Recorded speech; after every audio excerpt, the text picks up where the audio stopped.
What's up, everyone? Welcome back to the Hawks Film Room podcast, hosted by myself, David, aka DLE43. Please make sure you like, subscribe, follow the podcast, add it, tell a friend, whatever it may be. Heartbreaking loss last night against the Knicks. The highest scoring game of the season. New York put up 149. Hawks came one shot short after fighting back in overtime. Final score 148, 149. I'm honored to have ShwinnyPooh, the host of Pod Strickland, to talk about the game with me. How you doing today? Probably 1 point better than you, I think. No, I'm doing well, and thanks for having me on. I appreciate the invitation. Of course, I saw you respond with about the Paulo Franz stuff, and I was like, oh, he'd be great to bring on. So Yeah, I definitely one of my appreciate favorite you. subjects. Yeah, I had to make a whole video about it after that. I was like, this is sitting in my brain. But about this Hawks Knicks game, we know that sometimes it comes with a little bit extra, whatever. I don't have any animosity towards Knicks fans. I just dislike certain aspects of the fan base. Not a big fan of Knicks Muse, but outside of that, I think you guys are pretty cool. I've had some very insightful conversations with Knicks fans, but I don't like Knicks Muse. Okay, but I mean, there's a lot to talk about from this game. Honestly, from both ends, kind of disrespectful defensively in some aspects. Like it was really nasty. But I definitely want to jump right in and talk about who I want to highlight from the Hawks side. I mean, it has to be Trae Young. Yeah. I actually don't think there's been a 40-point, 20 assist game. I didn't even check because we were so close that it would hurt me if it had happened, right? Or if it had happened. Yeah. I don't think it has yet this year. I don't know if it has this year. I don't know if it has ever actually. So I'll look at it while I'm talking right now. It was one of the weirdest performances for the entire Hawks team, but particularly for Trae. They could not make a layup the entire first quarter. I think they ended up going 3 for 16 in the paint to start the game, and they finished the game shooting 40%ish in the paint and then 64% at the rim. So it did sort of normalize as the game went on, but they dug themselves a massive hole because they could not make open layups. And that was a little bit tough to watch. But Trae, he found his footing offensively. Again, in that first quarter, he was really, really bad. He had 2 points. He's one for 5. At halftime, he had 7 points and was 2 for 11. So to finish with 38 points, 19 assists, honestly ridiculous. 31 points in the second half, including overtime. 31 and 10 in 26 minutes. So I'm curious how you felt about his performance, and we'll talk a little bit more in depth about the defensive stuff towards Trae, the defensive stuff the Hawks tried to do. What did you generally think about Mikal? And what do you think sort of shifted between that first half and that second half? And then what do you think about his performance? I mean, I think like it was such. It has to be said. I think this is the Hawks are done before this is their last game for the All-Star break, right? Yeah. Yeah. This very much had the vibes of like the Knicks, they played the night before. They travel back, and very much had the vibes of the Knicks feeling like we're better than this team. This is our last game for the All-Star break. And the Hawks, I think initially, like, because they weren't making layups, were kind of like teetering on the edge of like, if they give us one more like 6-point run, we might be out of here. But it never got to that point because when the Knicks would push it to 15, 16, whatever it was, then, it would be like something stupid, like Towns tries to make a full court pass, which gets intercepted, or whatever it was like trying to make a highlight play instead of just trying to end the game. And I think they let the Hawks get interested, and the Hawks got interested, and not just, and then the crowd went from like what I thought for the first 2.5 quarters of the game. I mean, it sounded like a cemetery in there. They couldn't even muster like a good, fuck Trae Young chant. And then all of a sudden it gets into like, I mean, you saw the last quarter of the game and overtime, the crowd was crazy. Like the entire, I mean, I don't know if you were probably watching the Hawks broadcast, but on the MSG broadcast, Clyde was talking about it the entire fourth quarter. He was just like, there's not anybody sitting in the lower bowl. Like, this is crazy. But and then so it became this like spectacle. But to go back to your question, I thought Mikal Bridges, like, I'll be honest with you, look, he catches a lot of shit, and I think it's somewhat justifiable. You pay the price the Knicks paid to get him, you're expecting a lot. But I got to be honest with you, I know Trae put up a lot of numbers. I would put almost all that on not Mikal Bridges, because to me, he got no help. Like, you cannot give a pick and roll player like Trae Young if he gets to run a screen and you deny the first one, then he gets to run a second screen, you deny the second one, maybe. If you deny, you're not going to deny him 3 times. And I thought he fought. I thought he battled. I thought he did as much as he could. I mean, even in the first play of the game, I think Trae smoked a layup, right? The first offensive possession for the Hawks. But if you watch that possession, Bridges is shading him to the baseline. He's pointing at Precious like he's expecting him to shade that way, to cut him off. Right. And Precious is like, I don't know what he's doing. He's just hanging out. So Trae just gets an easy blow by, which looks like, oh my God, how did Mikal do that? But if you're looking at that play, it's because he's expecting help that never came. And that pretty much summed up his experience for the whole game. I thought he gave you as much as you can expect, getting 0 help from Karl-Anthony Towns. Josh Hart just doing space cadet nonsense. And Precious, like, look, I got a lot of sympathy for Precious because he is a 9th, 10th, 11th type guy that is being thrust into a role and a position that probably wasn't necessary. I have a little bit of, we can talk about that later, but was thrust into a role, a minutes role, that's just going to, at some point, exceed what he is as a player. So you're going to see those limitations show up. And Brunson, who I think, again, like I've been saying this for a month now, a couple months now, really. I think he's actually the only other Knicks starter that consistently tries on defense, but he's got limitations, right? Obviously, like there's just limitations to what Jalen Brunson can do on defense. So I have a lot of sympathy for Mikal Bridges. I know there were a lot of Knicks fans frying him and criticizing him. I thought he had very little to do with the reason for Trae Young going off. And quite honestly, I think there are versions of this game where, if Mikal isn't on him or for whatever reason, let's say Hart was a primary defender on him, that it could have been even more ridiculous because, again, he got no help. And you know what? At the end of the day, the guy made the biggest play of the game on the last possession overtime. He puts Trae Young into forced him into, basically a Hail Mary shot, and doesn't go in. And they still get another shot off because Towns somehow fumbles the rebound and it goes straight into Niang's hand. But like, yeah, I thought Bridges played a fine game, and if you want me to grade his defense, I'm not going to say it was like A+. He couldn't have done anything better, but probably like a B+. It's and I'd even give him just a bump to B+ because to play that many minutes and to just like not be involved offensively the way he is and stay engaged. Not a lot of guys. There are a lot of guys in this league that their defensive effort will wane if they're not involved offensively. So I have a lot of appreciation for him, to be honest. Yeah. And honestly, a lot of points that we'll touch on defensively. I tweeted, I think Cat's useless against the pick and roll. Like it was really, really bad. And I was honestly like, even as an opposing fan, I started to feel bad for him. It's just like he doesn't know how to position himself. Again, we'll look at the film for that. But from the Knicks perspective, who would you highlight and who do you think stood out the most for you? Let's just go with like fully positive right now. Jalen Brunson, I thought he was fantastic. And I said this, I didn't really expand on it because Twitter's not a place to really expand on thoughts. But I thought the end of the fourth quarter into overtime, what Brunson did in terms of like, there was not a lot of creativity in what the Knicks were running. Not like, and this happens at the end of basketball games. Fans always get crazy about this. Like, why aren't we running all this stuff? And it's like, because that's just not how it works. Like, you want the ball in your best player's hands. Yeah. And so Tibbs was running these pick and rolls, but they were super telegraphed. Like, just, you're not setting the screens with any kind of force. So Daniels, who's already great at getting over screens, has no issue getting over these screens. And then on top of that, you're playing him in these lineups with Hart and Precious basically occupying the forward spots. The Hawks were not treating them with any respect. Like they shouldn't. That's the right way to defend it. So he basically had to make everything happen and create space for himself on a tough diet of perimeter jumpers on one of the best ISO defenders, especially in terms of guard defenders in the league, in Dyson Daniels. And I think I always hate like, oh, he fried Daniels. Like, I don't know. He made a lot of tough shots on Daniels. Yeah, but exactly. But that's what he did. Like he had to do that. And I really don't know how many players in the league could do what he was doing in that quarter.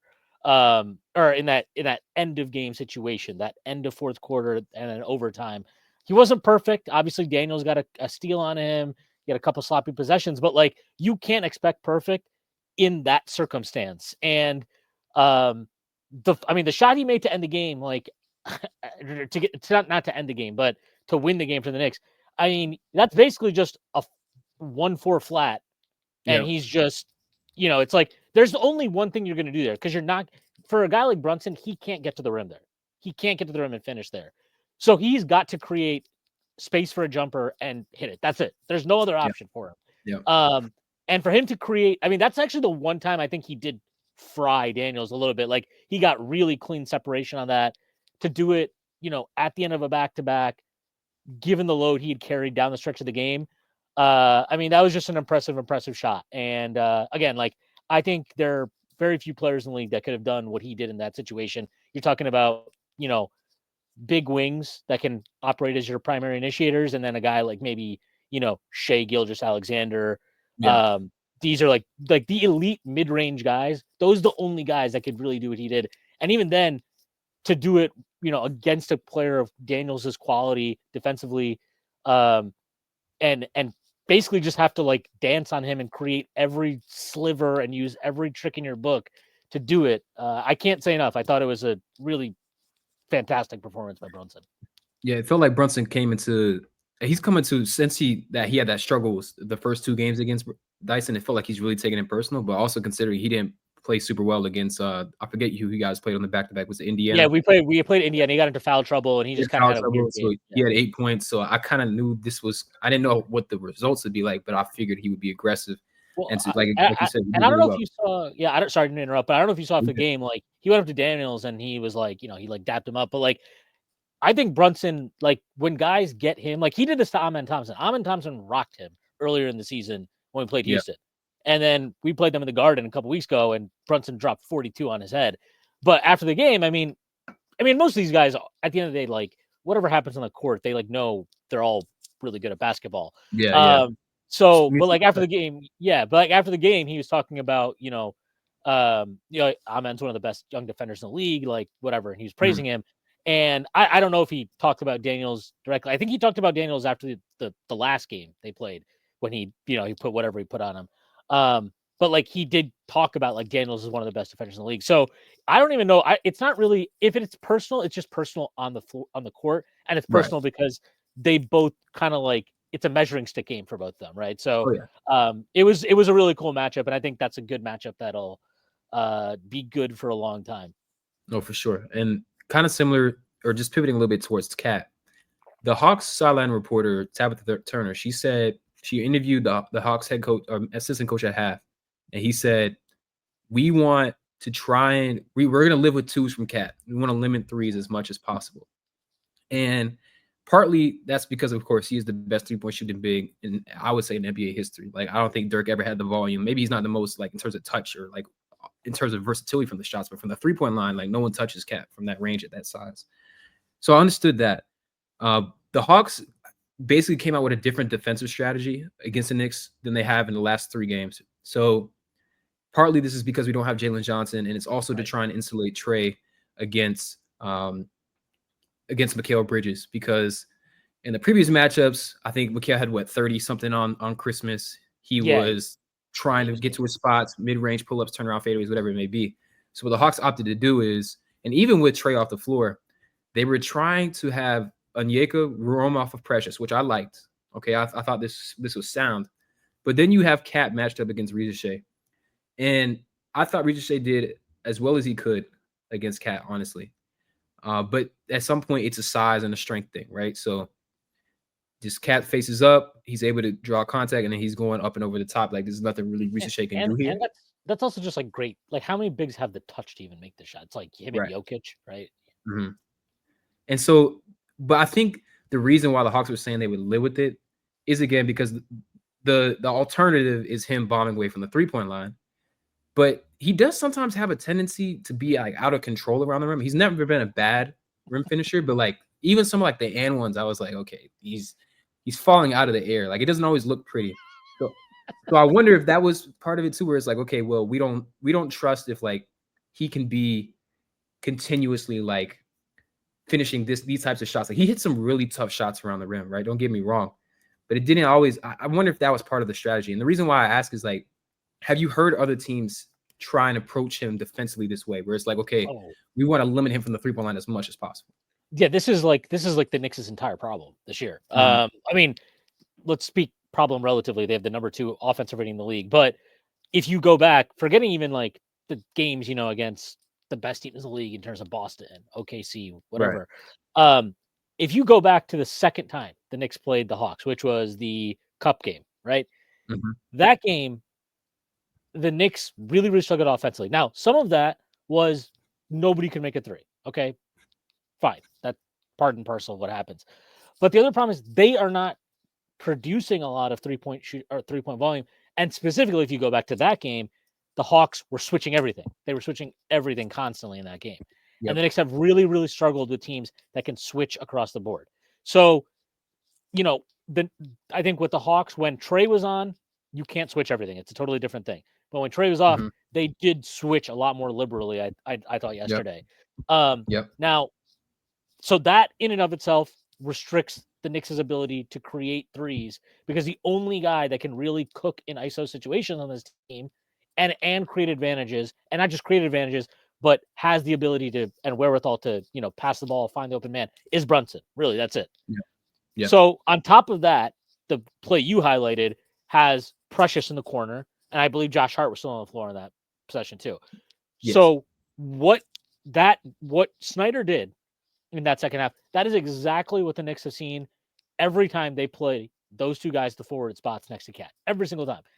If you go back, I mean, if you're, I don't know, we got All-Star break here, so if you're bored and you want a fun thing to do, go check out the Knicks game against Boston from Saturday night.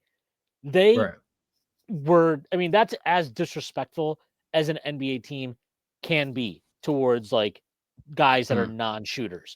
And honestly, that's the stuff that I would like to see the Knicks be more aggressive about. I mean, it was to the point where it's like Cornette, who was technically defending Hart, he is pre-rotating towards Cat before Cat even gets the ball. Like before Cat even gets the ball, he's pre-rotating in his direction and just crowding the paint. Obviously the Hawks are not as tied on a string, and they don't have the level of defenders that Boston does overall. So the strategy in and of itself being sound didn't have the same results, but it's a good strategy. And personally, I think it's a strategy every team will use as long as this is the lineup. Hopefully, like Godspeed, OG, please get back soon. But as long as this lineup, you'll see this strategy be employed, and it should be employed. It'll be effective. But like the other part is Cat and Brunson are incredible shot makers. So, if you ask me which team played better defensively yesterday, I mean, again, this is like 149 to 148 game here, so we're not giving out laurels for team defense. But if you ask me which team defended better yesterday, I thought unequivocally it was Atlanta. I thought Atlanta unequivocally played a better defensive game, but New York has great shot makers, and they both had great shot making games. And sometimes, like, I mean, I have no idea. I don't have the pulse on Hawksland.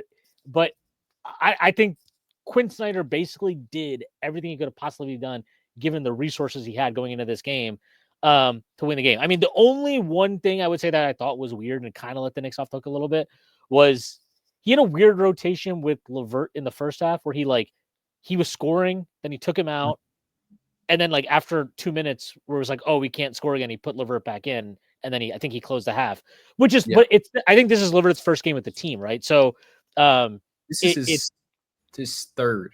Okay, so I mean, he's still figuring stuff out, right? Yeah. Either way, he's still figuring stuff out. It's very understandable. But like other than that, I thought Snyder coached. I mean, I thought he outcoached Tibbs today, and I thought, going back to the Cup game again, I thought in that game.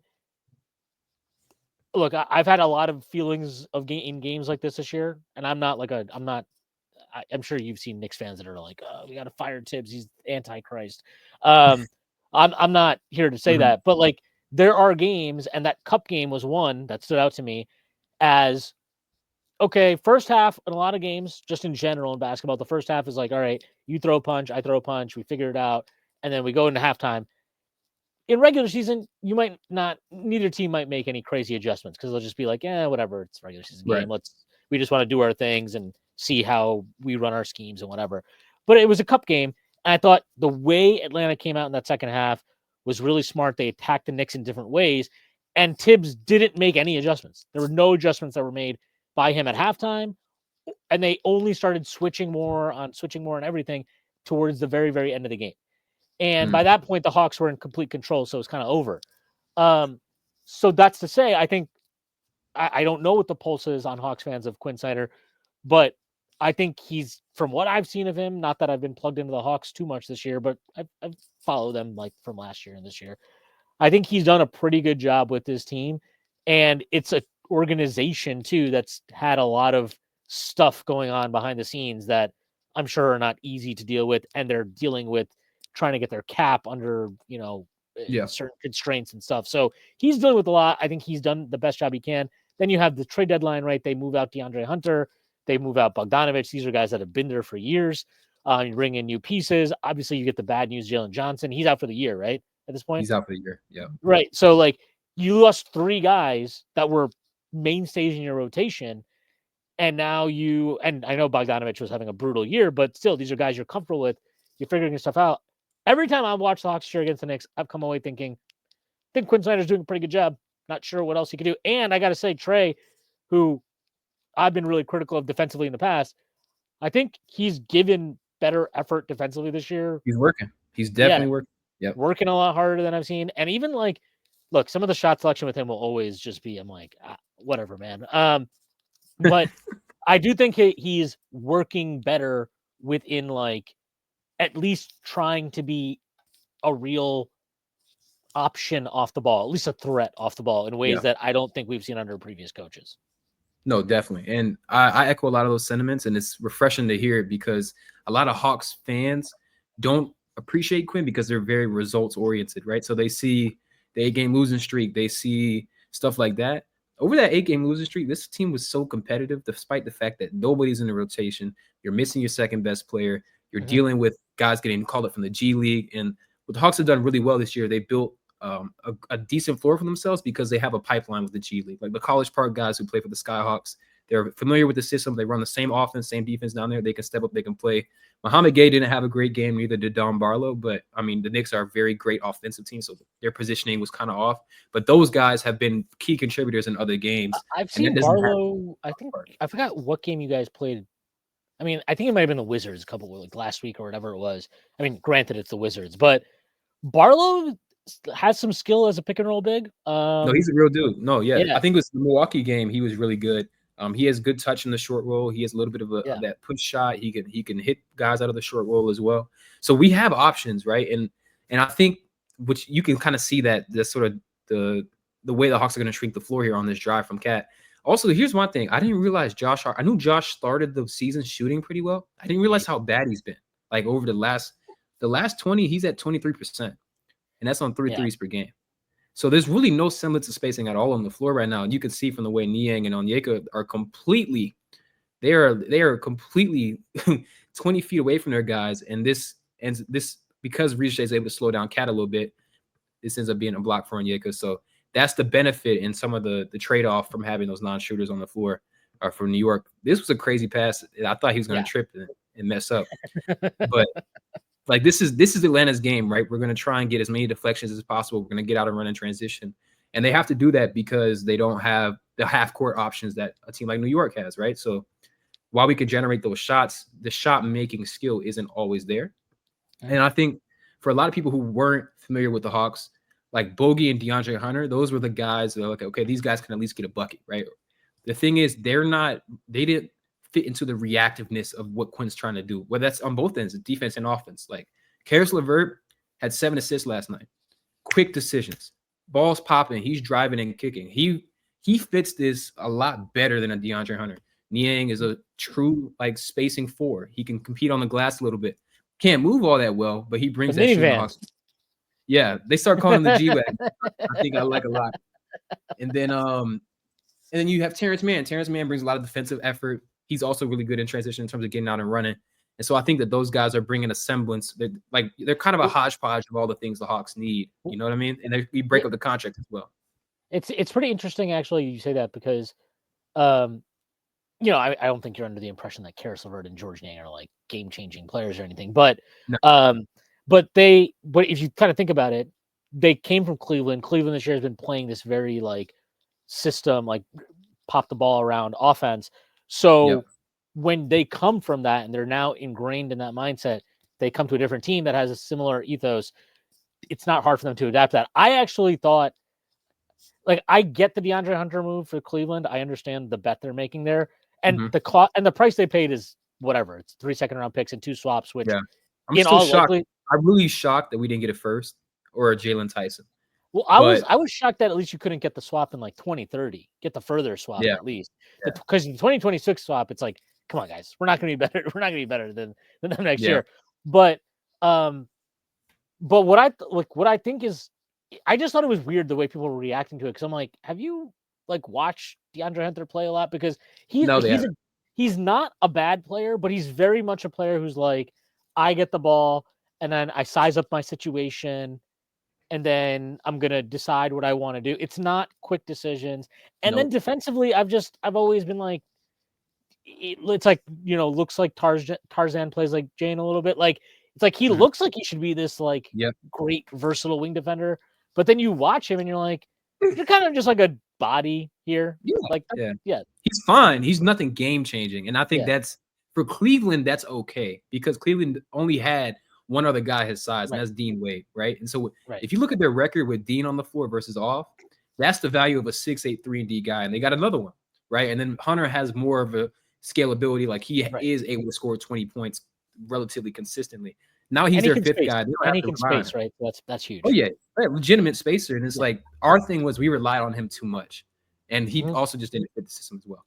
I want to ask you a little bit something about Cat. So Cat leads the Knicks in drive turnover percentage. Now it's not a lot. It's 7% of his drives result in a turnover, which when you look at guys who are driving at least 7 times per game, he's slightly below average. Nothing crazy.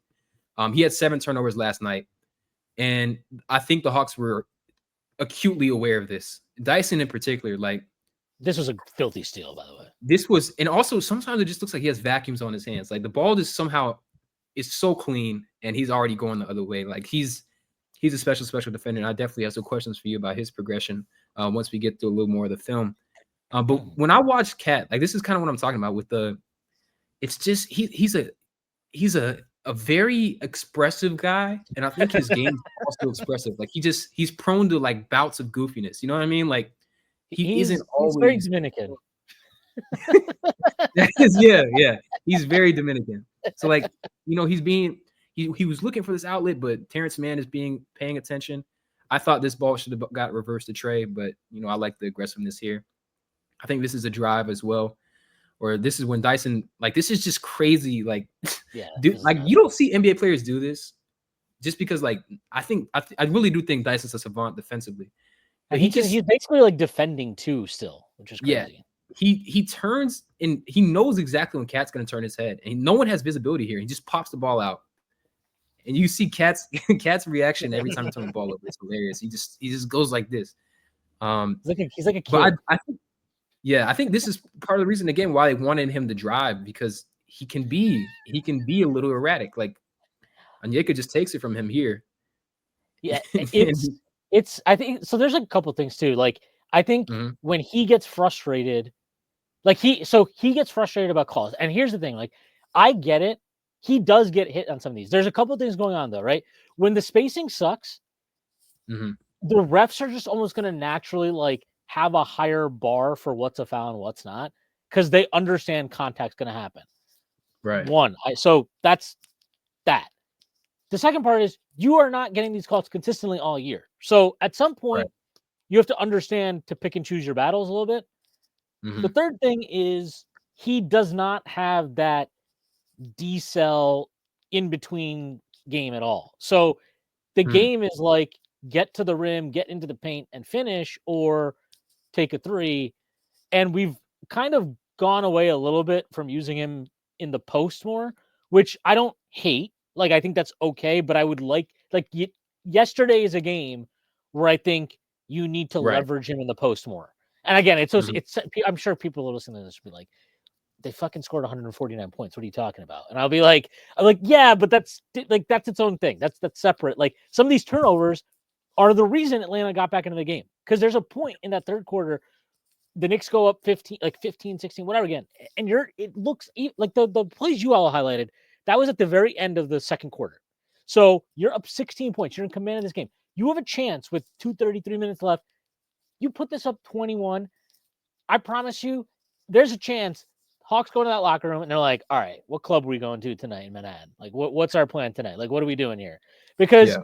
it's the last game of the All-Star break, right? Like, you see this. Like, it's always a weird night. I mean, I talked about this on our pod today. There's a bunch of weird games yesterday. The Bucks go into Minnesota without Giannis and Dame, and they win the game against basically, I mean, not a fully healthy Timberwolves squad, but Timberwolves squad that should beat them for sure. Yep. The Pacers needed overtime against the Wizards yesterday.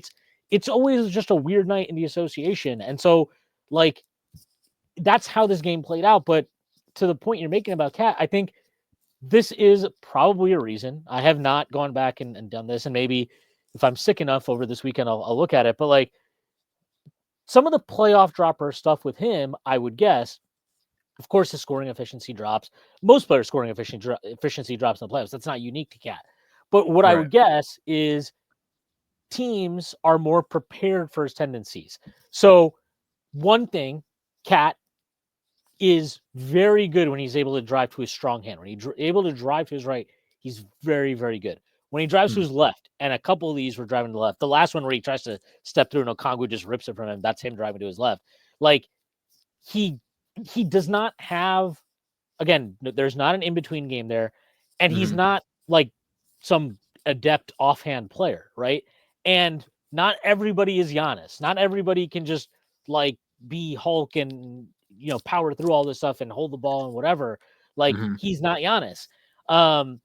As strong and as skilled as he is, he's just not at that level. And so when he drives left, he's susceptible to taking, like you mentioned it. Yeah, he got a couple and ones, but they were weird, off balance. Like that's kind of how he ends up when he goes left. If he can't get all the way to the rim, or he gets sloppy with the ball and it gets stripped. Like these are just habits you can kind of sit on. And I would imagine these are some of the issues that will crop up with him in the playoffs, and what Tom Thibodeau, the coaching staff, the team will need to figure out and work around.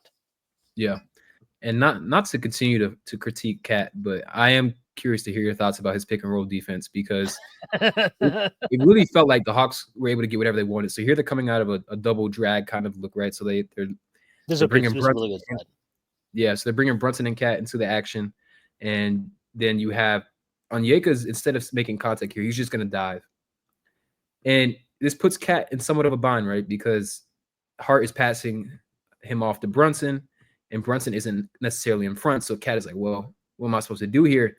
But at this point, he's got to trust either. Like there's something there with him and Precious. Like either Precious has to take the roll man, and Cat should go take the the guy in the dunker spot there, or Cat needs to trust Precious to be able to defend too. Because in this situation right here, there's actually no reason to give, like, a lob should not be the end result of this play. Should not be. So like this to me, it's like, look, Cat was awful defensively, and I have no problem saying that. My thoughts on Cat defense, as a pick and roll defender, are that if you play him in these kind of more passive schemes, more reactive schemes, he is unequivocally a minus.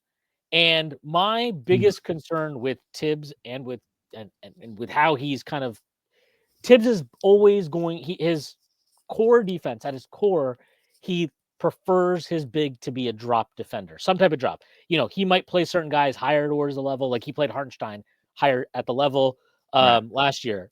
He used Nerlens Noel higher at the level than he would use Mitchell Robinson, right? So like he'll adjust that, but in general, he still wants to play some type of drop.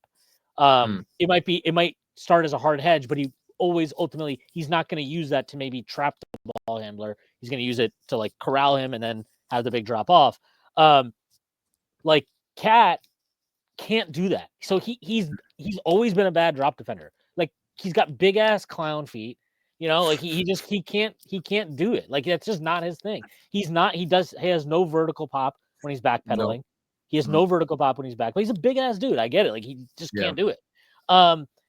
And if you do look at the coverages that he did have success with in Minnesota when he was, in the defending the pick and roll, they're generally more aggressive schemes, which obviously mean that you need to have crisp backside and help rotations. Yep. And that the main concern with that is if you want to develop pivots like that, that's not something like you can't just get into the playoffs and be like, all right, you know what? Now we're gonna trap Jason Tatum. You just can't do it. Like because It has to happen during regular season too. yeah, your help defensive rotations are gonna be all, especially at that, you're playing that caliber of a team, like you've got to be on a string. And if you haven't practiced it, it's not going to happen. And that is my concern is like you haven't practiced trapping, you haven't practiced blitzing consistently. The one thing I did like that he did with Cat towards the end of the game defensively is having him switch more. And he had a really good possession on Trae towards the end of the game, where he switched out on him. He's actually some of his best possessions in our 2 games against OKC, where it's like where when he just switched out onto SGA. Now I understand given his offensive role, right? He actually gets a ton of usage, and the minutes load and all that stuff, and his size. You don't want him switching out all the fucking time, right? You don't want him, you can't switch him out on every pick and roll. I totally understand that. But it needs to be more frequent or you need to be more willing to use these more aggressive schemes. And I think what really, really frustrates me what's really frustrating me this year is, to me, the reason you go out and get an OG Anunoby and you get a Mikal Bridges is because these guys should, in theory, enable you to play some more aggressive rotations. And as far as the Brunson thing goes, this is something that Tibbs deserves credit for. He has been more willing to switch Brunson, just use him as a switch defender. And I think that's ultimately the right thing because look at Brunson at his size. What is Brunson like? What are the things Brunson has going for him, right? Obviously, he doesn't have great height. He doesn't have a great wingspan. He's not the fastest guy in the world, but he is strong as hell. That guy is strong as hell. And I'd rather have guys try to cook him in ISOs than ask this guy to start making like 3 and 4 different rotations on a possession. So using him, I think, in switches is actually better, especially once you get into a late clock situation, right? Like I'd rather give up the switch with 6-7 seconds left than start having him, we're gonna fight over. It's like, don't do all this stuff. Like sometimes simple is better, but I can sit here and point out all the things that are bad and what could happen or should happen. It's a lot harder to get it all on the same page. And to be fair, like Cat is a minus defender, especially at the 5. Brunson is always going to have limitations no matter how hard he tries. And I think he competes pretty hard. No matter how hard he tries, he's going to have limitations defensively. These are things that he has to work around. And it's something where like, it's why I understand yesterday's game was so weird from a rotation perspective, because ideally you would have had Deuce and you just start Deuce instead of Precious. And then you have Precious be the backup 5 and you have enough perimeter guys to make all that work. Deuce he came into the game with a left abdomen contusion. Then he left at halftime with that. So, I think it's like yesterday's a weird game. You just got to get through it. But you see without OG Anunoby, you see how much OG Anunoby matters because he's the one guy they have that really balances out your rotations, because he is obviously capable of being a legitimate 4. And without him and then without Mitchell Robinson, you have to play Cat at the 5. And when you play Cat at the 5 and you don't have OG Anunoby at the 4, it opens up kind of like all of these cascading issues. So it is, and they're on both ends of the floor. Precious with his offense, defense. He's capable defensively, but he's not consistent. So it's what it is. I think you have to battle through some of these moments. And like, Tim said it after the game yesterday. It's like, obviously there's stuff to clean up, but like you're happy to see the resolve and ultimately you want to get the win and get out of here. But like, yeah, you take games like this for what they are. It's a long regular season. And yeah, you're down. One guy obviously hasn't played all year, Mitch Robinson. The other guy is, as we're seeing without him, maybe like your most important player in terms of the flexibility he's able to give you. Yeah. It's funny because I feel like the 4 spot has become really undervalued in the NBA. But the reality is those types of guys are what make offensively tilted fives viable, right? So Yeah. Cat doesn't work at the 5 without OG, and it's kind of similar. We think about it. I mean, Onyeka's a much more capable defender, but what Jalen does defensively really helps him too. And I just want to show this clip as well because it's also just like it isn't just the physical stuff, it's just the positioning. Like he's just not doing anything. Yeah, And he's standing in no man's land there. yeah. If you're gonna like, and this is where I don't. Yes, that's on Cat, Mhm. but how many pick and rolls do you need to see before you're like, maybe we should not just play drop here? And also, like, if you're gonna play drop, that's fine. But Cat, why is he standing? Like, be at the elbow. Be Yeah. at the elbow, so that when Trae can't just turn the corner and see exactly where the law. Like, it's just too. This is too easy for a player with Trae's ball handling and playmaking skill set. I mean, that's a layup. It's a dunk actually, but it's a layup for him, right? That's like, I don't know. That's like Jalen Hurts if he sees AJ Brown open in the end zone. He's like, oh, easy. Yeah, in the floater game, I'm not look, it's tough to guard Trae, man. Like it is. And I think one thing that's really crazy, like this play, when you slow it down, it's like, whoa, this is a ton of different counters in one, right? So you mentioned earlier, Trae's leaned a little bit more to the off-ball stuff. The other thing he's doing is he's playing on off of 2 feet where his pivots a lot more. So instead of continuing his dribble here, he's going to gather. First, you get the behind the back fake to nobody, and then Dyson goes backdoor. There's a pass fake there. Now Precious out of then he goes off his back foot. Precious is jumping at it, and it's a step through layup. Like I think this is That's not an easy he's step through getting, either. yeah, that's not against a much bigger player. He's getting craftier, which I think is interesting because he's never really been like a super like if you think about someone like a Kyrie, obviously like can't compare him to Kyrie, but like his rim finishing hasn't been creative like this. I wouldn't call him a creative rim finisher. But of course the floater game is always there for him. Like anytime a big isn't dropped, like you're gonna get it's like death by 1,000 cuts. You know, that's kind of like his game. He's gonna do whatever he can to try and chip away with that This floater. play right here, this is the play I was talking about, where I was like, Yeah, we just chucked it. this is like, just give it to Brunson there.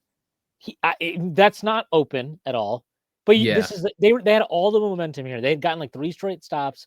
I think Trae had a couple sloppy possessions. Yep. And you have all the momentum. Like you get a bucket there, Atlanta probably calls a timeout. And momentum is hard to define and what it means and everything. But this one just felt like when Trae hit that 3, I was like, I have a feeling this is going to be an annoying game. And it was an annoying game. We go, I think it was 77 points or something in the second half and overtime. It's just crazy. Yeah. Crazy. And the thing the Hawks do really well too is, and this is, not to extend Precious olive branch, but it's so different when you're trying to guard, like, okay, is this guy actually going to set the screen or is he going to dive out of it? And the Hawks do a really good job of even their bigs ghosting and just going to the rim. And so you'll see Don Barlow do that here. Again, like this is a guy who's been playing majority G League minutes, but he's familiar with the rotation. He knows what to do here. Before he even makes contact, like he's out. And because he gets out so fast, Precious can't offer help. Yeah. If Precious shows at all, this is going behind him or over him, right? There's no help. Also, because it's an empty side corner and this is in semi-transition, right? I think this might have been off of miss. There's no one. This is what the Hawks did the entire second half. They're playing in semi-transition. They're just killing the Knicks. So like, there's no one to pinch this, right? So Precious really has no choice but to play Don Barlow, and it's an open floater. And to your point too about Trae, his shot diet getting a little bit better. Yes, there's still some egregious shots, right?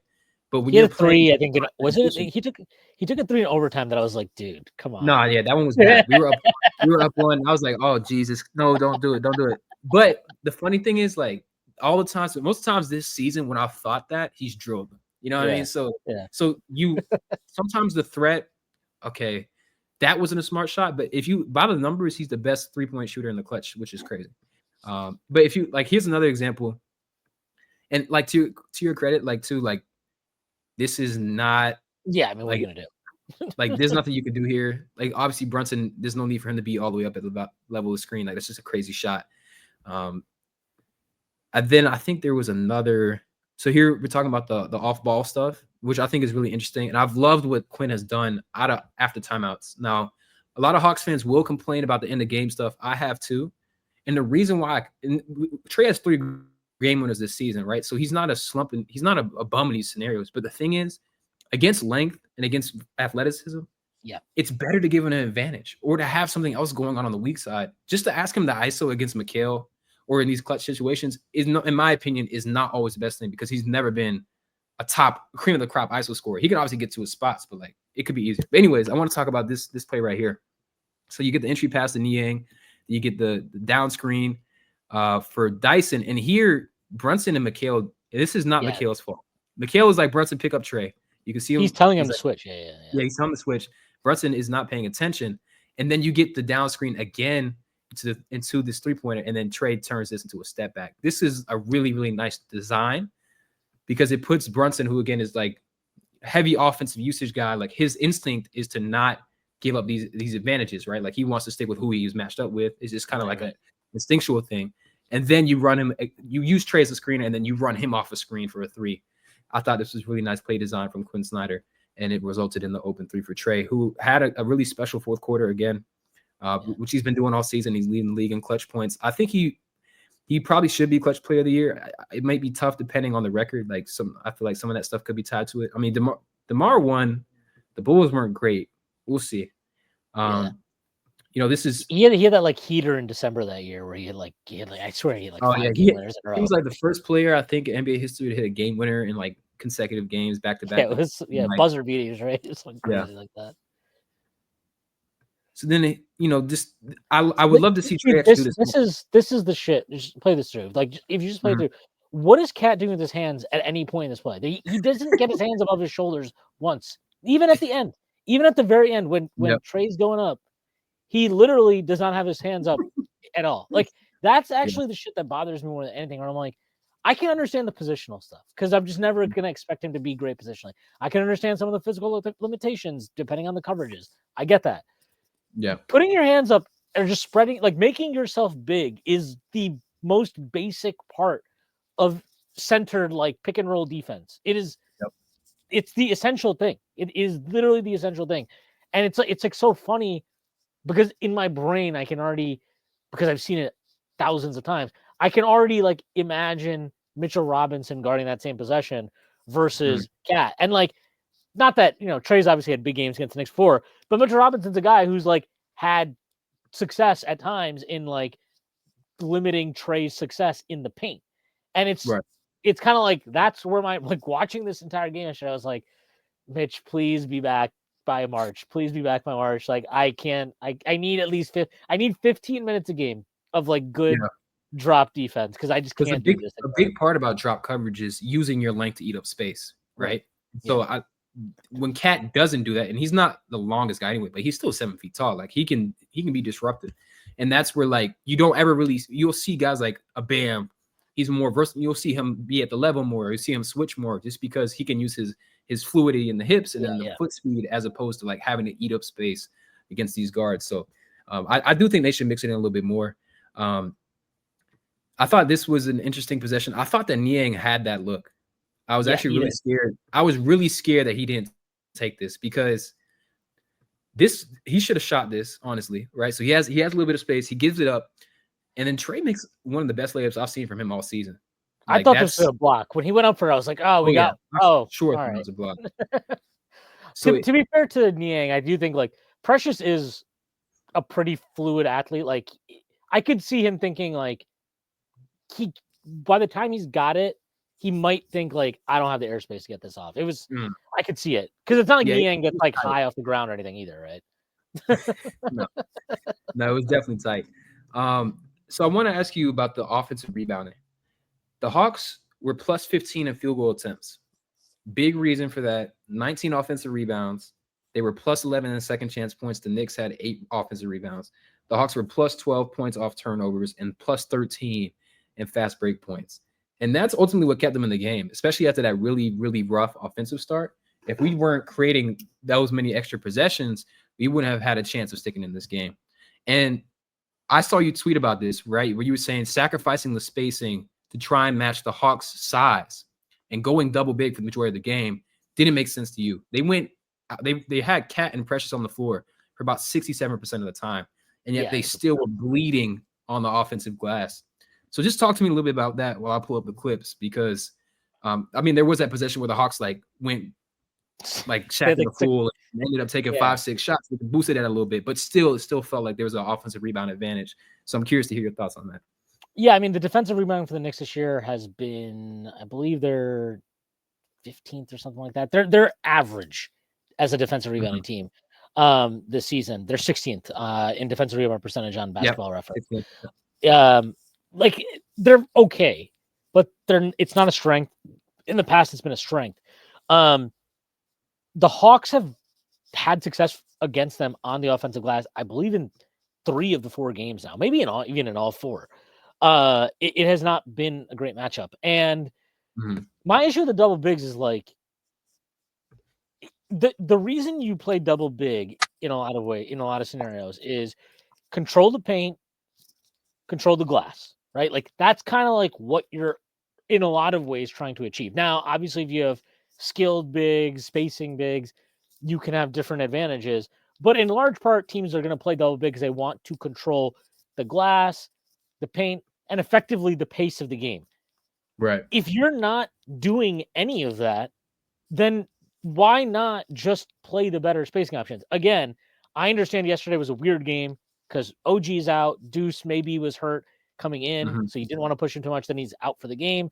And then you can see some of the limitations if you look at the rotation of like what your options are and how you're going to play, right? Because your other options off the bench are Cam Payne and Shamet as your perimeter guys. And, like, can you play Brunson and Cam Payne big minutes?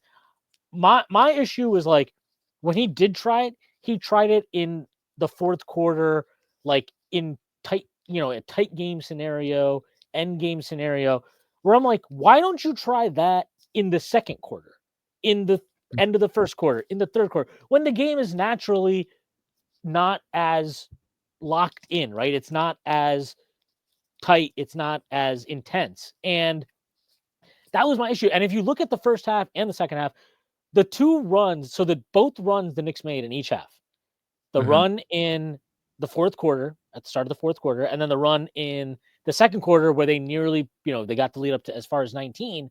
Those came with 1 big on the floor and some amalgamation of 4 perimeter guys. Like, that should tell you something. And this is just frustrating to me because I don't dislike Precious. I just think that if you're going to use him at the 4, then at least do me the favor of not doing it so much with Josh Hart on the floor too, because it just makes it so much harder. And like, look, I'm happy we got the win, right? I'm happy we got the win, but you can't tell me that win is because we play Precious and Hart together. Like I just will reject that because the defense was atrocious. We didn't control the glass at all. And if you look at, I would love to get an individual like game sample of what was Brunson's expected field goal percentage versus what he shot. What was Cat's expected field goal percentage versus what he shot? Because to me, I think those guys just running really hot is what won us the game. I mean, Brunson made a shot in the first quarter. That's one of the craziest shots I've seen all year where he hit I think he had like a Kongu on a switch with 5 or 6 seconds. The over the shoulder spin. Yeah, I was like, oh yeah, that was I actually have to pull that shot up now. That was ridiculous. That was a crazy shot. Like that's like not a shot. Like that's a shot where if you give that up, you're just like, all right, man. Like, good shot. Like I'm going back down to the red now. But that's what I'm saying. Like it was not you. So even when at the start of the game, the Knicks offense was good and they got up to a good offensive start. I didn't watch that and think like, wow, this is really flowing and everything is great. I was watching it and I'm like, look at the spacing here. Just look, where's he? He has to take the shot. There's nothing else left for him to do here. Niang's almost on the other side of the paint. First off, ridiculous shot. The way he spun so fast. Yeah, like great. this is and Okongu's there. Like it's a good contest. Yeah, he's there. Like typically that's crazy. Spin in the corner all net. But like you said, like what other options here? 6 seconds on the shot clock. The Hawks have 3 guys in the paint. Cat's on the far side of the court, so the skip pass isn't really there. It's the only shot he has available to him. So yeah, it's like this is like that. This was that was like the entire fourth quarter yesterday. I'm like, there are people complaining like in our Discord about like, oh, like Brunson's got to be better with the ball. What are these turnovers? And I'm like, you cannot put the ball in a guy's hands with this spacing And literally every play is make it happen. Like, you can't do that against Dyson Daniels and expect him to not turn the ball over a couple of times. It's going to happen. It's going to happen. You have to live with that. And you know why? Like, I know this because Tibbs is literally telling you, I will live with this. I will live with this because this is all I'm doing for the rest of the game. I mean, it was again. I thought Brunson's shot making yesterday was, I mean, it was crazy. Yeah, I mean, the three he got fouled on, that was in and out, and like Niang is he's barely, and I mean, there's no airspace, right? He literally got fouled on it. But it's just like another example. He was dialed in yesterday for sure. Yeah, and here's one example about the rebounding. Like, just because you have bigs on the floor doesn't mean the rebound is going to be good. So if you watch Precious here, he's matching with Muhammad Gay. The shot goes up, and he just lets Muhammad Gay walk past him. Like, that's a free offensive rebound. Like, he's not engaged at all, and he has all the time in the world to get a body on him. He even looks at him. I don't know if he assumed the shot was going in. That's a lot of respect. So this is a bad habit of his. And it actually crops up way more at the 4 than it does at the 5. I don't have any way to like verify this, but I would guarantee that he misses way more box outs and gives up more offensive rebounds when he plays the 4 versus the 5. This one drove me. I mean, that one drove me nuts, man. Like, yeah, Precious is not. Neither of them is Cat or Precious. Rightfully are like, take that 3. We're good. Hart doesn't box. Yeah, Hart doesn't box him out. Precious doesn't box him out. Like, these plays were, and this is what I'm talking about. These are the plays where I'm like, this looked like a team that expected. They were like, all right, when are you guys going to give up? When are you guys going to give up? When are you going to stop trying? And then it got close, and we're like, oh shit, they're not going to stop trying, huh? So we're going to have to like actually play a basketball game here now all of a sudden. Which I guess, look, I mean, I would have been pissed if the Knicks lost this game, and I'm sure you were not happy the Hawks lost this game, but it did end up being a phenomenal basketball game down the stretch. No, it was.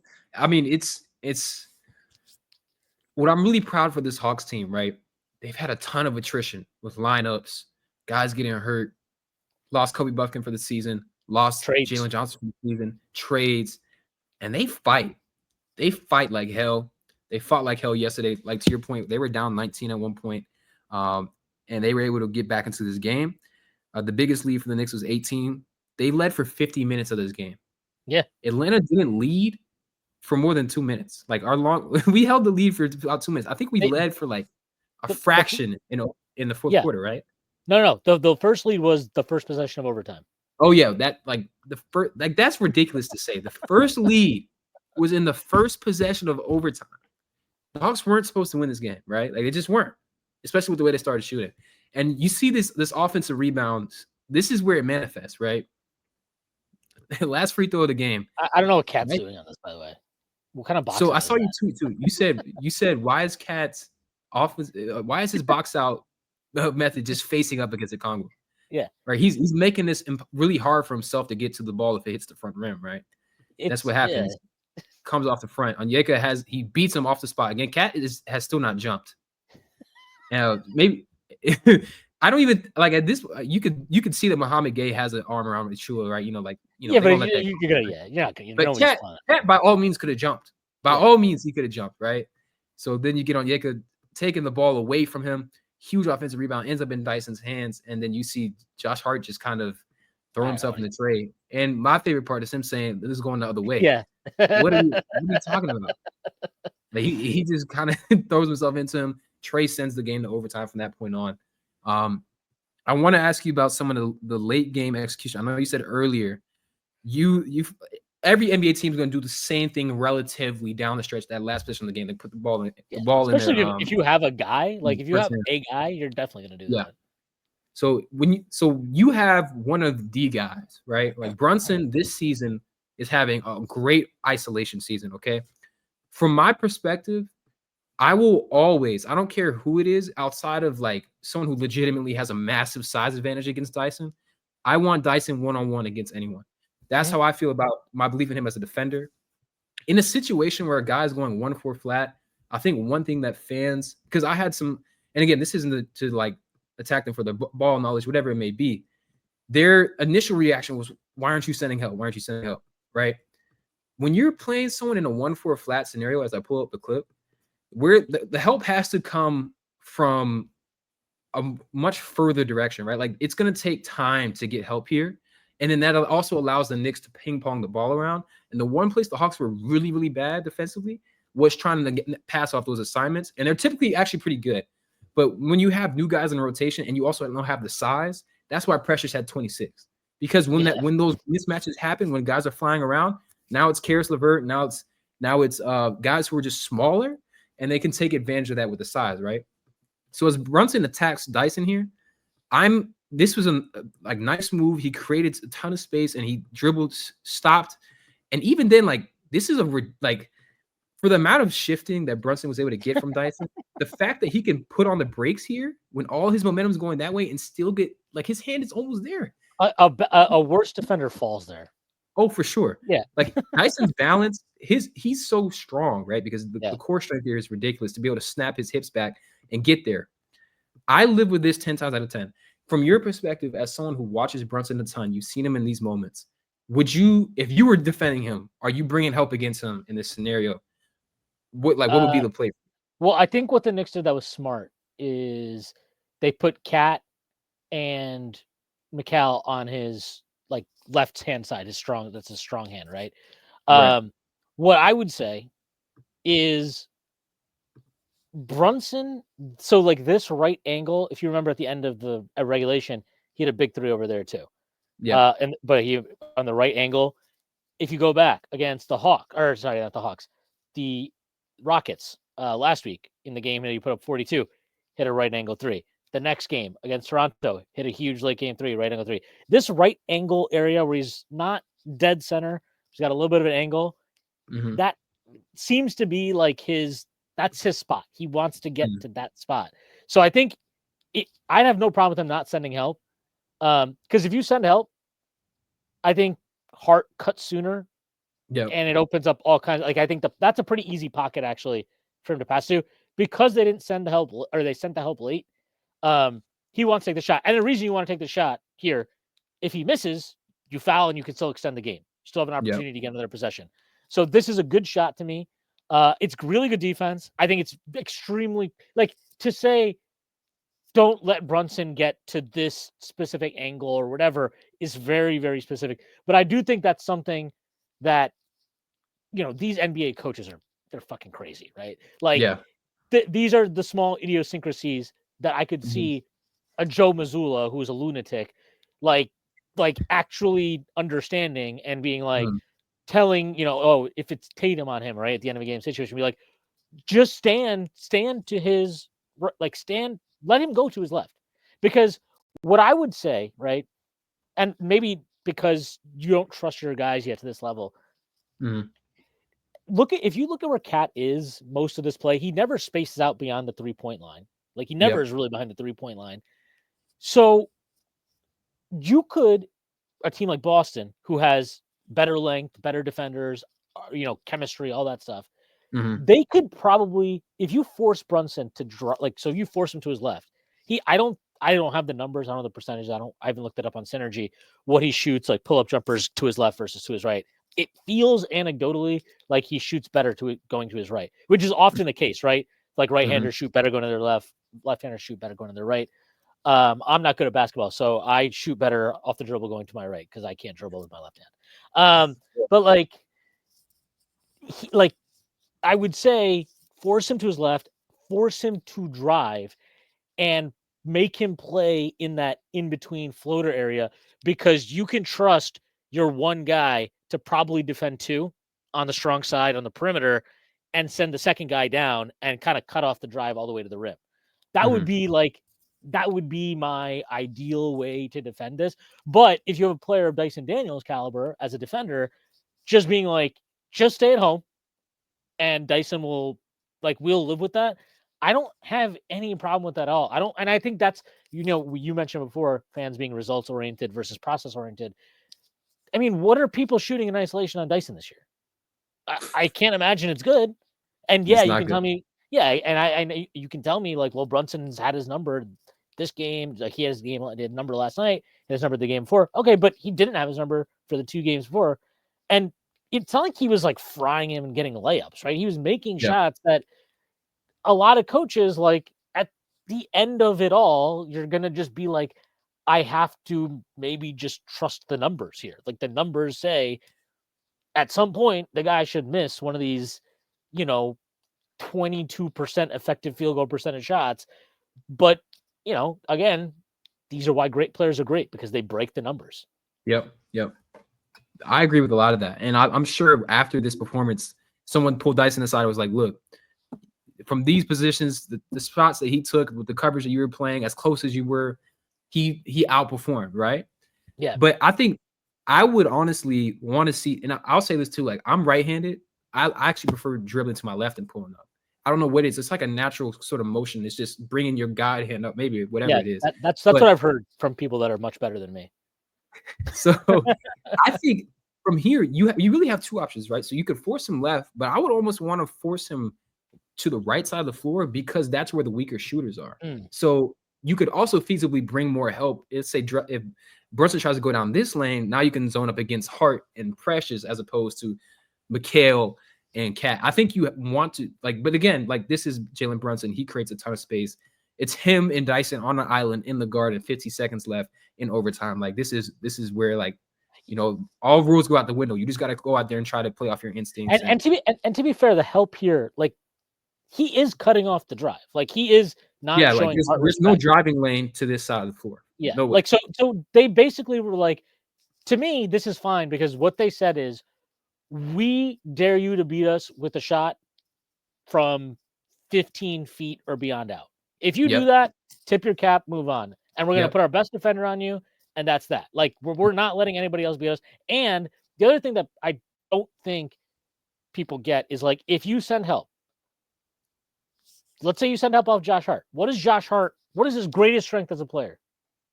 Rebounding. That pass and that rebounding. Yep. Yeah, he is the best rebounding guard in the NBA. So if Brunson gets a shot off there, we have a numbers advantage on the glass too. So if he misses. So these are things that it's hard to wait all. I mean, I did the same thing talking about some of the decisions Tom Thibodeau made at the end of the game, because what I would say, this was after a timeout, right? Tibbs, I think Tibbs called the timeout here, or maybe I don't remember what it was exactly. But the Knicks had an opportunity to make substitutions. They chose not to. Okay. They chose to run the same lineup out there. To me, I'm happy Brunson makes the shot, but I would much rather have Landry Shamet or Cam Payne on the floor in that situation instead of Precious Achiuwa, because I would value the spacing over the potential for an offensive rebound. And I would value, and think about the spacing in that same possession. If Hart is the guy, if Hart is in the corner versus Payne on the wing, can your defender now help Dyson nearly as much? That's so it's a very interesting thing. It worked out, so you can't say it was wrong, but I questioned that. And then the final possession of the game, because I thought this was weird. So the Knicks are out of timeouts. Yes, they have a 1-point lead, but they're out of timeouts. Hawks have 11.8 seconds left, I think, or something like that. He takes Brunson out. I understand it's a defensive position, but he takes Brunson out. The Hawks killed the Knicks yesterday in their ATOs. Killed them. That was probably the first ATO the Knicks actually defended well. There's every chance in the world the Hawks get a quick shot, cash it in, and now you need a bucket with, say, 7-8 seconds left without the one guy in your team that you've been giving the ball to possession after possession after possession. And I understand it's all a risk reward there, right? You're betting my defense is going to be good enough to get this stop to win us this game, and we don't need to worry about that. But I would have left Brunson on the floor there. I get it. I think there are all different kinds of ways to look at that. Ultimately, this is why coaches get paid the big bucks, and this is why they get catch heat and catch criticism, because if that decision goes the other way, or if let's say Trae makes a quick shot and now you come down the floor and it's like Mikal Bridges trying to hit a last second shot, and doesn't work out, it's a different story. So it's all give and take. But yeah, I mean, it's easy to judge, for us sitting here and certainly on Twitter, especially in real time, you're like, what the fuck are you doing, Tibbs? But when you sit back and you watch the game, and obviously, I'm not gonna lie, it helps when you win the game. When you sit back and look at it, like it's you understand that like there is more going into the decision than just like one factor. Yeah, for sure. And like, here's Brunson against Dyson against Brunson in isolation. Not a similar scenario in terms of score, but Hawks are down 1 here, and Dyson stands tall, takes it away from him, and the Hawks go the other way. So it's like, again, like, I don't need to prove to any Hawks fans that Dyson's a great defender, but like, you will live with him in these scenarios 9 times out of 10. Like, there's no reason to not trust him in these spots. And I think even some of the difficulties the Hawks had offensively were because, I'm sorry, defensively was because the new guys haven't necessarily learned that like they don't have to try and cover for, like, for example, there are these guard-to-guard screens, which one of my biggest pet peeves is just conceding those, especially when you have someone like Dyson who can fight over those, right? And so like Niang, for example, would stay on the switch with Brunson. There's no need for you to do that, right? But I want to talk about this last shot for the Hawks. As we talk about like some like the coaching stuff. So here it's like you get in it, the ball comes into Onyeka, I'm pretty sure, and he gets into this handoff with Trae.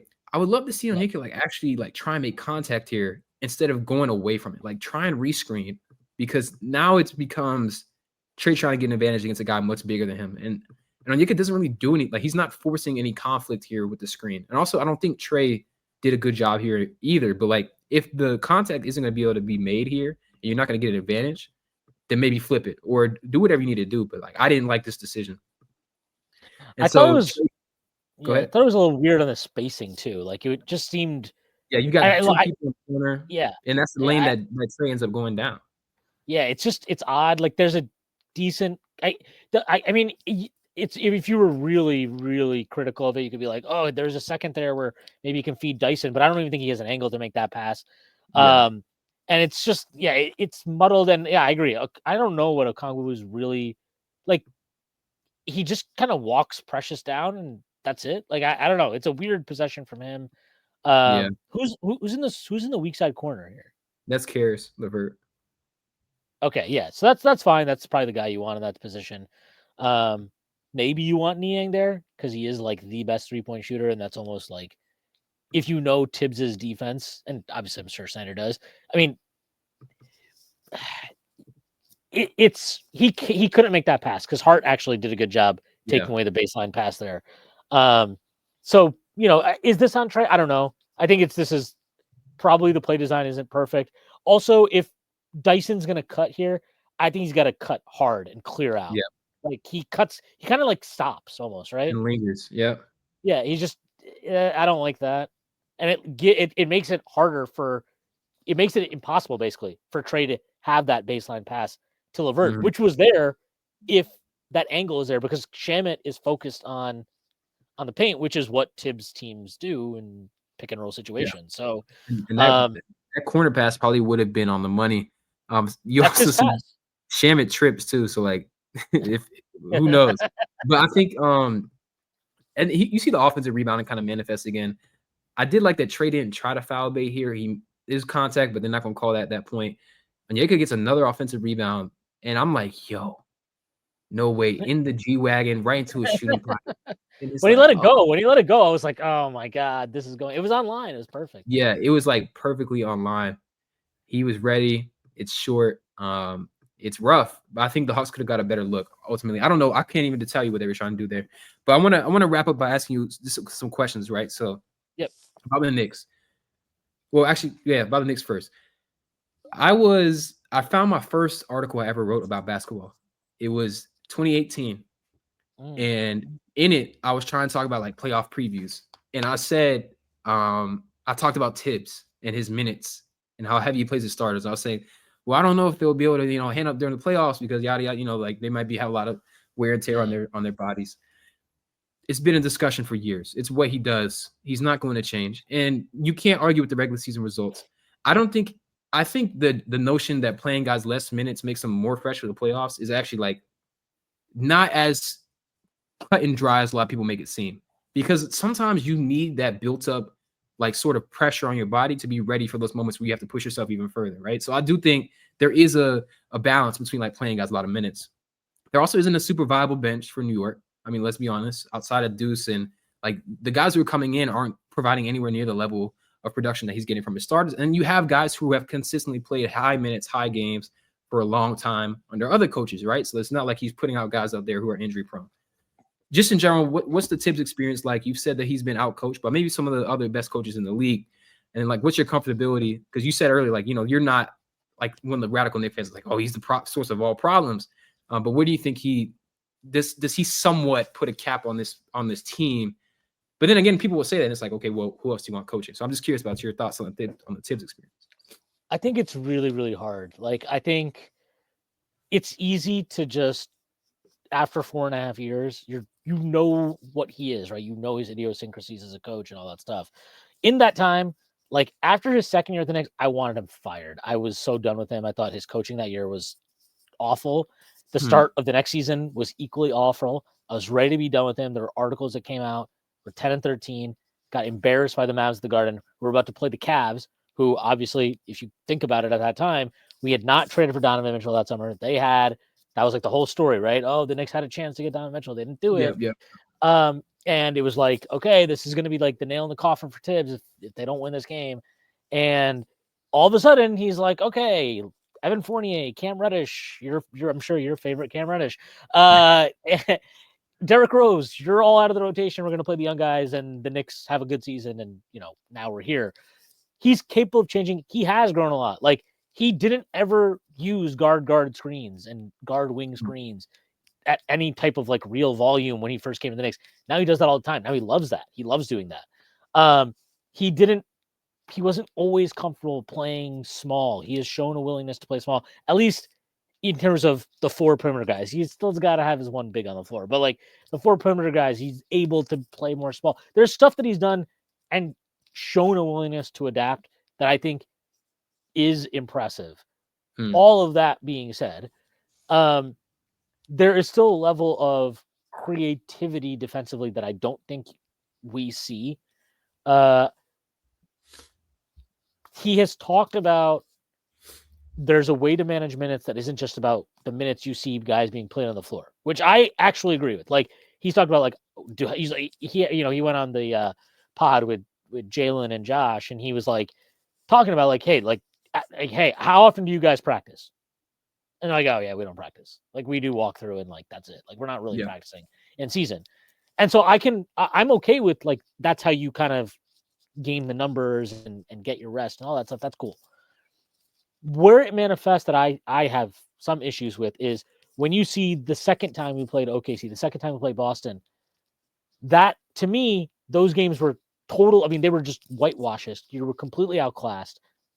And that's concerning. It's concerning in the ways you were outclassed because there was like such a lack of attention to detail, such a lack of game plan specificity for an opponent of that caliber, which they deserve, right? Those teams deserve to have unique game plans drawn up for them. And there was none of that. And that speaks to like you're not getting these guys on the floor in season in a lot of ways.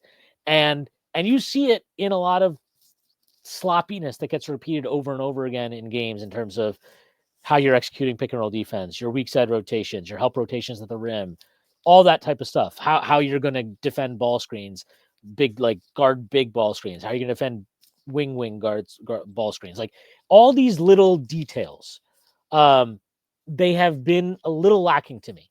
And I felt this way since the back half of last year. I felt this way even in the playoffs last year. I was a lot more sympathetic to it then because the Knicks were all kinds of shorthanded, and they were shorthanded not, in my opinion, because of injuries related that had anything to do with Tom Thibodeau. Julius Randle dislocated his shoulder because Jaime Jaquez tried to take the most pointless charge in the history of the world. Yeah, yeah. Those were OG Anunoby ran like he had an elbow thing. Like I don't know what he's supposed to do. Like that's not on Tibbs. So he had, and it's like you can make a choice as a coach and as an organization. Are we going to manage minutes and now put ourselves maybe in threat of dropping into the play-in or whatever? Or are we going to fight, get that home seed so that when these guys get back, if they get back, we have a better opportunity to make a real run in the playoffs because having home court is obviously very important. I would have made the same decision they made. I think it's important to win games. I think you should not, especially when your entire culture, what you've built is based on like this ethos, this mindset of how you approach things. You can't all of a sudden just be like, pull the throttle back and be like, okay, guys, Josh, take a rest day. Jalen, take like that's just not how it works. You can't build something a certain way and then just totally deviate from it. At least in terms of like your approach to playing games, minutes, all those things. Yeah.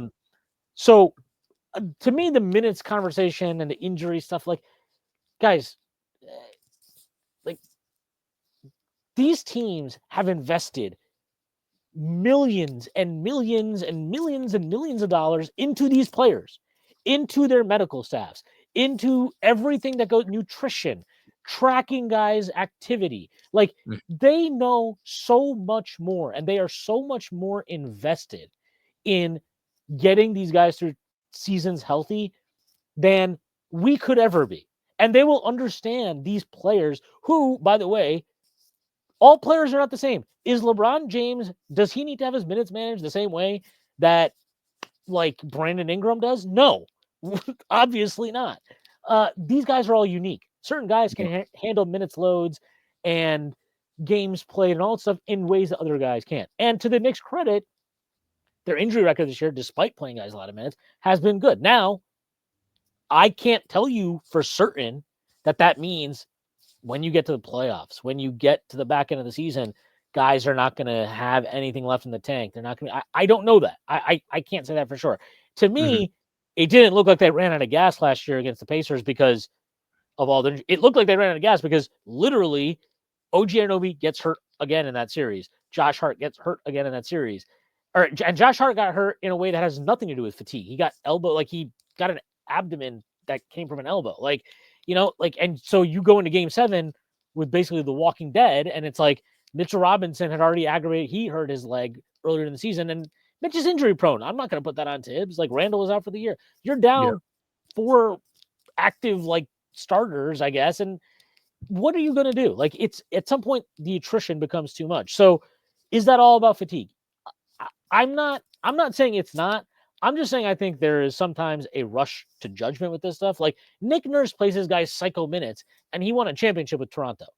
You know what I mean? Like, I don't know is my answer. Like, I don't have a strong answer. I just feel like it's easy to repeat something and say it is the truth. But if you kind of look under the hood, especially of our Knicks teams, the ones I've experienced with Thibodeau, I have not felt that those teams have lost in the playoffs because of fatigue or injuries caused by fatigue. That would be how I felt about it. Like even in 2022-23, Randall, he got hurt before the playoffs. He's landed on Bam's leg. I'm not going to. Bam undercut him is what happened. All right. Bam undercut him. Yeah. Whatever. He hurt his ankle and he comes back in the playoffs. He re-aggravates the ankle in the second game against Cleveland. He plays through it. Randall has his own mental, issues in the playoffs, but like physically, you could tell he obviously was not moving great. Quickly gets his ankle busted by Bam in the middle of that series.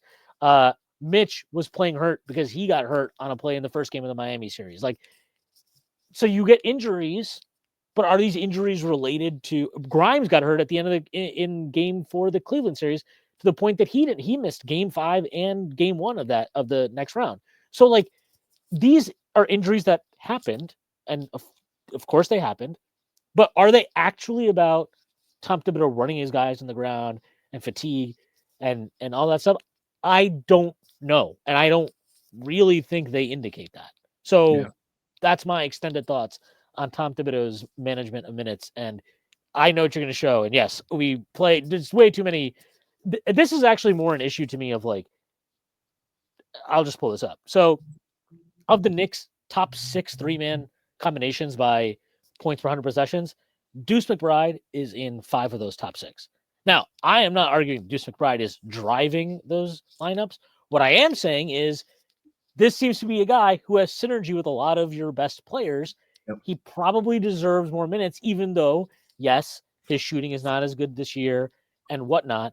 But there is something that he's providing, probably point of attack defense, that allows guys to play in a different way. And the fact that he can space the floor and all these different, he's also probably the best screener on the team for Brunson. So there's that.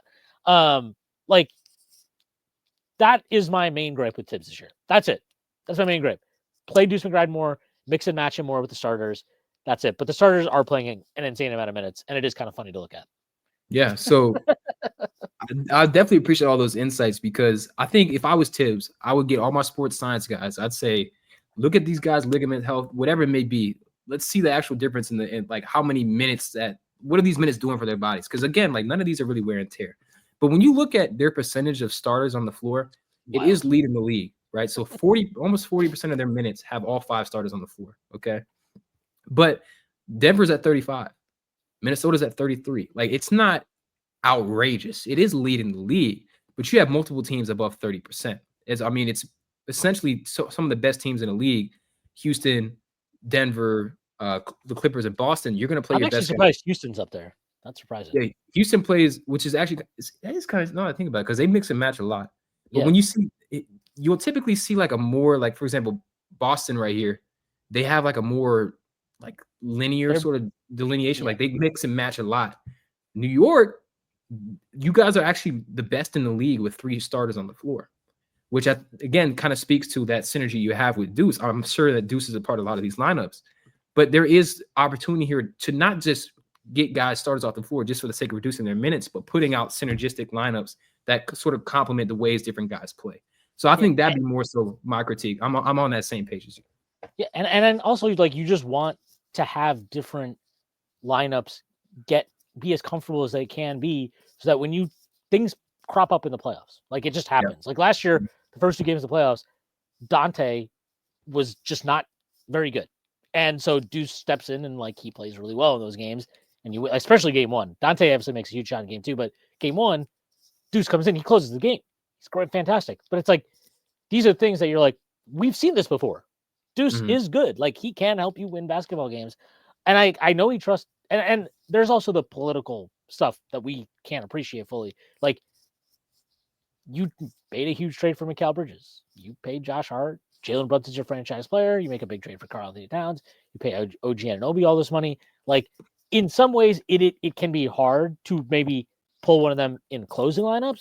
But within the course of 48 minutes, I do think that like, yeah, you can probably use and mix and match Deuce, even Campaign, Shamit, if he can get back. His shoulder injury, I think, has really set him back. And hopefully this will naturally happen when Mitch comes back, because you're going to need to be a little bit more willing to mix and match perimeter guys. So, yeah, I agree with a lot of that. I want to ask you about Dyson, just to flip it back to the Hawks really quick. You've seen him 4 times this season. As a Hawks fan, I have been begging for us to get a player like Dyson for a long time. I've actually been fixated on Dyson for about 1.5 years, right?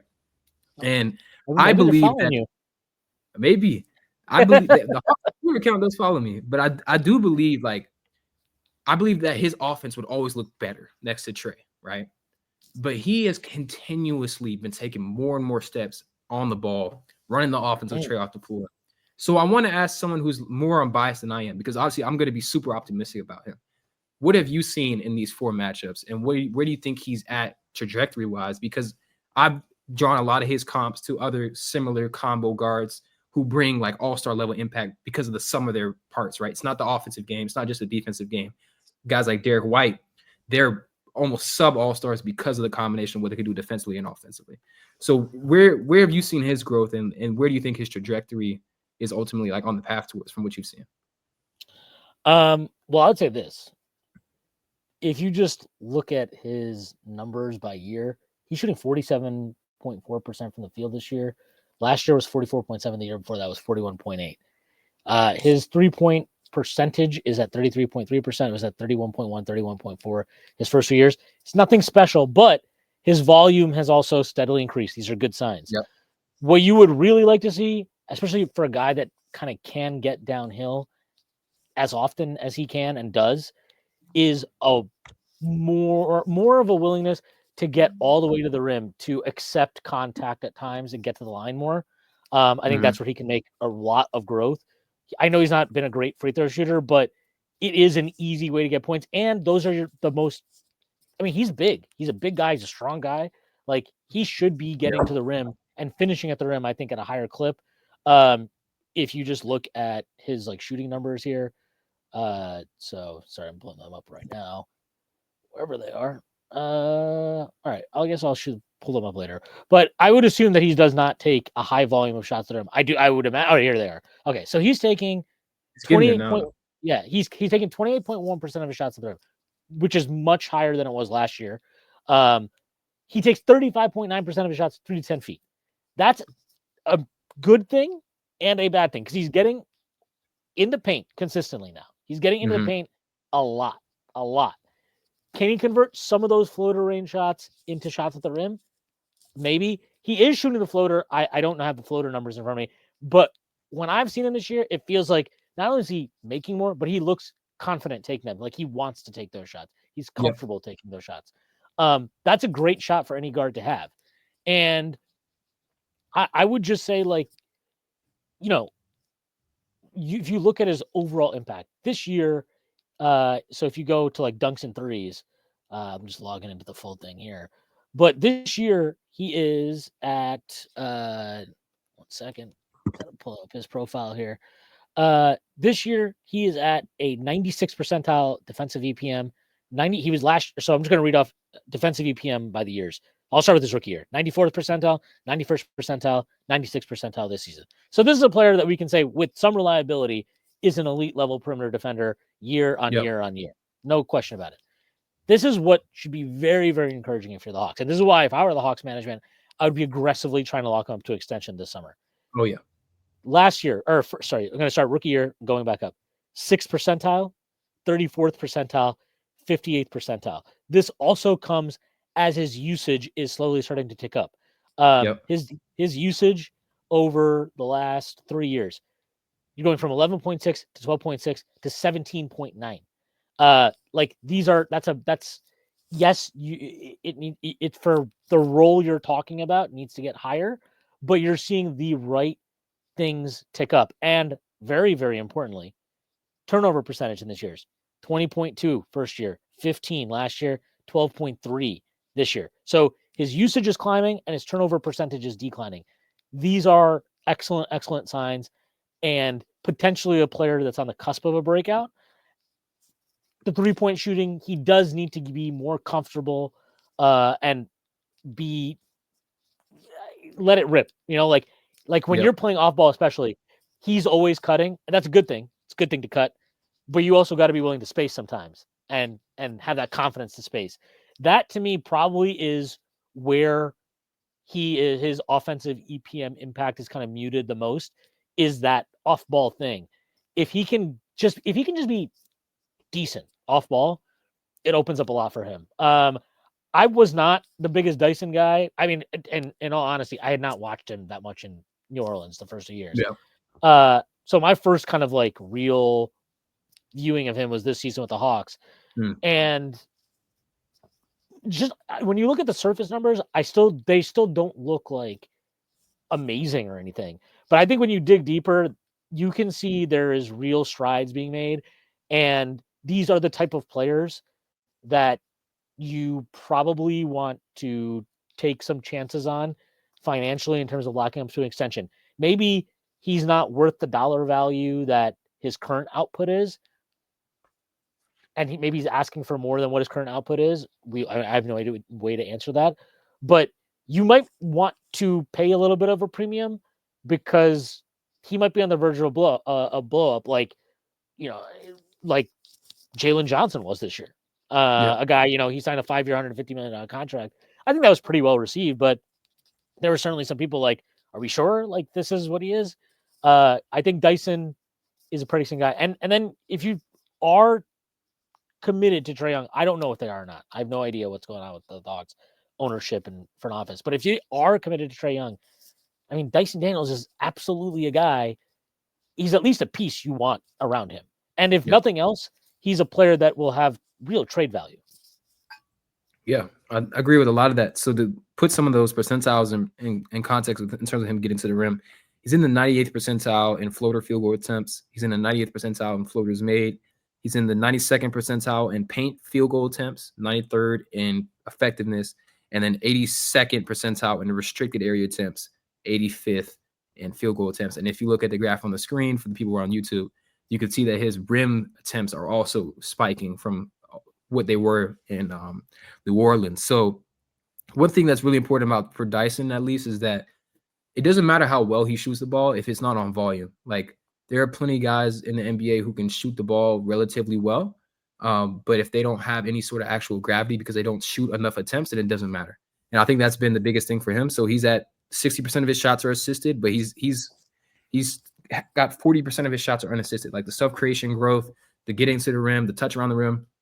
One thing I will say, Australian guys love a floater. I don't know what it is about their developmental program. If you look at Dante Exum, Josh Giddey, Joe Ingles, all those guys have really good touch, but they technically, a lot of them are more short roll or like short, they'll stop short of the rim. So I do think some of that needs to be beat out of him. I don't know what it is about that program, but like a lot of them will opt for the floater. So it's a good weapon for him, but I agree too, like at 6'8", 200, 210 pounds, sometimes you got to throw your weight around. He had that dunk on that back cut where you're like, okay, this is a guy that immediately when I saw that, I was like, has a defensive player of the year ever won the dunk contest besides like big? But like that's the type of aggression that we need from him at the rim because he can do that from time to time.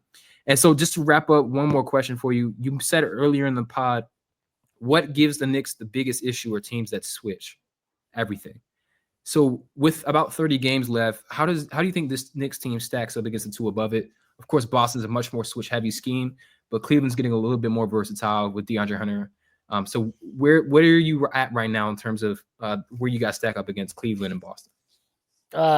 I've thought this since the offseason, so this is not me like trying to lower expectations. I'm happy the Knicks made the trades they made. I think those trades are the reason the Knicks are 36-18. Once Hartenstein walked out the door in free agency, because OKC made an offer we literally could not match, you had to find ways to add talent to stay at this level, to stay at a competitive level. You were able to do that. Fine. You created a window with these contracts and how it all works. Have about a 4-year window. I'm not going to bore anybody with CBA talk on this. Like, no, just understand we have about a 4-year window with this core of players because of the moves we made. Yeah. I do not think this was a title year for the Knicks. Flat out, because I did not think, and I do not think, they have enough in terms of overall personnel, roster talent, and quite honestly, we talked about Tibbs. I'm not sure that he has the creativity necessary in a series to beat the Celtics. We'll find out. If we play them, we'll find out. Cleveland's a little bit different to me. One, we beat them 2 years ago. I know their team has changed a lot since then. Coach has changed a lot. They're a better team. They have better depth. No question about that. I still just am not going to totally trust the Mobley Allen thing in full-time playoff basketball. I still think there are ways that can limit them offensively. I'm not going to say hurt, but limit them a bit offensively. Mm-hmm. I think there's stuff that you can take advantage of with their guards in terms of the defensive side of the floor. Like there's real stress points for them on defense and offense that I don't think Boston really has. Like when Boston actually cares once, and it looks like they're starting to care again. They'll care after the All-Star break consistently. When they care, I think they are still the team to beat in the league. So to me, they're the standard right now. I mean, they should be. They're the defending champs. Cleveland's a little bit different. I'm not trying to disrespect them because I'm not like they deserve to be viewed better than the Knicks. They deserve all the credit they're getting. They've had a phenomenal year. I just don't it's one of those things where like I need to see it in the playoffs before I'm going to fully buy into it, even with all the regular season improvements that have happened. Because I still remember the series a couple years ago where we just absolutely smoked them. Mitchell Robinson was key in that series, assuming he's back and healthy, and we get OG back and he's healthy, and we can get into this playoffs relatively healthy. I would like our chances against them in a series. I don't think there's nothing the Knicks can do that I will be like going into a Boston series and be like, I like our chances. No, I'll go into that series and be like, make this like a 6-game competitive series, and I'll take a lot from that. But Cleveland, I think there's worlds and scenarios and not outlandish ones where the Knicks can beat them. I could be very, very wrong about that, but that's just like my read on it. Aside from that, in the East, I think I'll always say this because I know the way we lost to the Pacers with the injuries we had, people like, and I get it, it's a little Mickey Mouse run, whatever. I just think they always have that explosiveness offensively that is a bit threatening. And it's like not, especially in an opening round series or something, I would not want to see them. They're probably I hate playing teams like that in the opening round that it can just like score points. Very, Yeah. very annoying. But I don't think I think they'll end up getting the 4 seed, so I don't think we'll need to worry about that. But yeah, I mean, Boston to me, they're the standard, and then OKC should be their biggest threat in the league. Even though the Lakers got Luka, I still that roster is just bizarre. Yeah, I'm not a believer in that roster. It's also in my rooting interest for them to continue losing because we do have their unprotected pick. That's right. So That's right. hopefully, I don't want anything crazy to happen to the Lakers or anything, but I do think that roster is a little bit more tumultuous than people may imagine. But I definitely agree with that. I think Boston's the team to measure it up against. Everyone wants to be them. Everyone wants to play like them. Everyone wants 2 wings like them. You see, Toronto's trying to do their own version of that right now too. So it's like the dollar store version. Oh yeah, for sure. Look, Shwinny, I appreciate you so much. I love talking ball. Of course, I can tell you love the game too. So please just let people know where to find your work. Yeah, you can follow me at ShwinnyPooh on Twitter. Same on Blue Sky if you're not there. Do Pod Strickland. We do 2 episodes a week. It's for the Strickland. You can find that at thestrict.land. If for some reason you want to join our Patreon, we have that. We have a Discord. It's great. Talk basketball in there and other stuff. So yeah, that's it. Thanks for having me. Appreciate your time, man. Of course. And then I hope you all enjoyed. Shwinny, be safe, be easy. Next time we meet, hopefully it's with the Hawks win because I need that season series. And it might, maybe it might get interesting if the Hawks can get to the 6th seed. But again, thank you again so much for your time. I hope everyone enjoyed. Y'all make sure to go tap in with the stuff he does. Be safe.